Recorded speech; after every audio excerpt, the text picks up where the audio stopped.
F365 says, Varane alone can't prompt Solskjaer to go balls out. If reports are to be believed, we are set to see a very different Manchester United next season. Not only because the Red Devils seem to be making inroads into their summer shopping list, with Jadon Sancho set to be unveiled, and deals for Raphael Varane and Kieran Trippier set to be announced next week. But those signings have also prompted Ole Gunnar Solskjaer to be more adventurous with his tactical approach. Apparently, the United boss feels emboldened enough to do away with his trusted 4-2-3-1, featuring Fred and Scott McTominay in the heart of it, instead opting for a Balsy 4-3-3, with Bruno Fernandes and one of Paul Pogba or Donny van de Beek either side of a holding midfielder. It is the potential arrival of Varane that is reported to have fortified Solskjaer to discard his McFred comfort blanket. With the France centre-back partnering Harry Maguire, the United manager seems to reckon that his defence doesn't need the shield it has had for the last 2 seasons. Which is true, to a point. Maguire has had a transformative effect on United since arriving for £80 million 2 years ago, but the England defender has been somewhat handicapped by the absence of a worthy partner. Victor Lindelof hasn't developed into the top-class centre-back United hoped he might when they pumped £30 million into Benfica's bank account. Eric Bailly is brilliant fun, though in regards to a central defender, that is not a compliment. Varane, though, he is the finished article. United have chucked £60 million on potential in Bailey and Lindelof and it hasn't worked. If Real Madrid are willing to accept anything less than £50 million, they will because they're broke, and Varane is a year from free agency, then Ed Woodward should be squiggling on a check post-haste. It was reported that Solskjaer viewed Varane as fundamental to making his exciting new formation work, and the 28-year-old is undeniably a key component. But he's not impervious.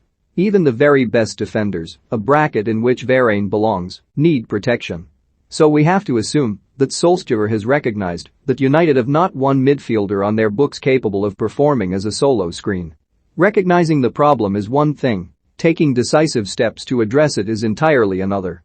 We have learned where United are concerned that diagnosis does not necessarily lead to a cure. But surely United, with their new hierarchy, would not settle for doing half a job. Not again. With John Murtough and, to a lesser extent, Darren Fletcher held responsible alongside Solskjaer and Woodward, there must be enough motivation among the United brains trust to see the scheme all the way to completion, on time, and, for the Glazers, on budget. Because it is a solid plan. If Solskjaer can free Pogba from some, not all, of those pesky defensive duties, and they can get the France star dovetailing with Fernandes and the 3 ahead of them, then United will be a thrilling watch. And bloody hard to stop. But without a world-class anchorman to ground United, let's not forget, Luke Shaw and perhaps Trippier will be bombing on too, then the Red Devils will be picked off against the top teams with ease. Against their major rivals, there doubtless remains a role for McTominay and, more sporadically, Fred and Nemanja Matic. But regardless of the opposition, Solskjaer cannot be without a defensive midfielder better than what he will currently find within his ranks. And they aren't easy to source. City found one in Fernandinho, even if they have toiled for years to find a replacement. Liverpool were decisive when Fabinho came on the market, while Chelsea simply paid what was necessary to take the Premier League's best once N'Golo Kante had inspired Leicester to the title.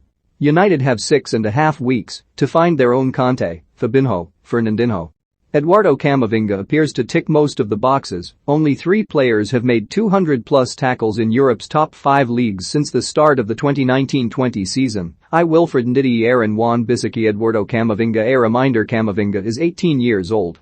Pic.twitter.com YNLB91KSN4, Squawka Football, @Squawka, July 5, 2021. The Rennes midfielder is available for a knockdown price given he is a year from the end of his current contract, with no intention of extending.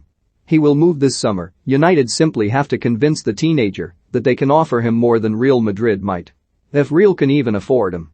Otherwise, it's on United's scouting department, the one that looked at 804 right-backs before settling on Aaron Wan-Bissaka, to find an alternative. Of course, Camavinga or any other top-class screener would be no guarantee that the Red Devils will catch fire in the same way Varane, should he sign, is not. Varane certainly cannot be the catalyst on his own.